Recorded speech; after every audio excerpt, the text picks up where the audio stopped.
You have probably seen quick response, or as they are more commonly known, QR codes. They seem to be everywhere, from your favourite cafes and restaurants to the local shopping centres and entertainment venues. They look a bit like a barcode, but instead of vertical stripes, they are made up of square-shaped patterns. They are also able to be scanned using your smartphone or tablet. So, how do we do this?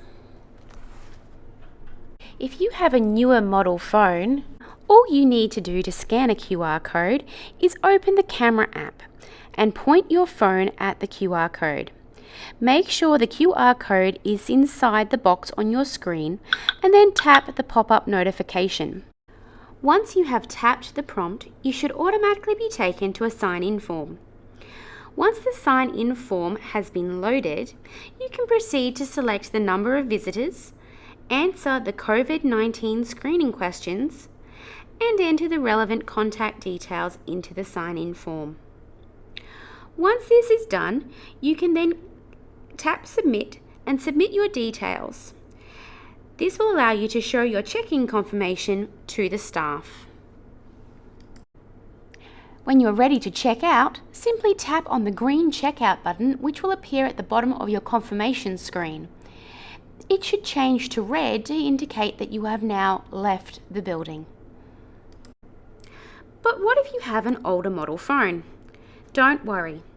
All you will need to do is download the QR code software app to your device. To download the QR code software, simply find your mobile app store. This could be the App Store if you are using an iPhone, or Google Play or Windows Marketplace if you are using an Android phone. Then you need to search for QR code readers in order to find the right one for you. As you can see, there are many to choose from. When you find one that suits you, simply download the QR code reader to your phone.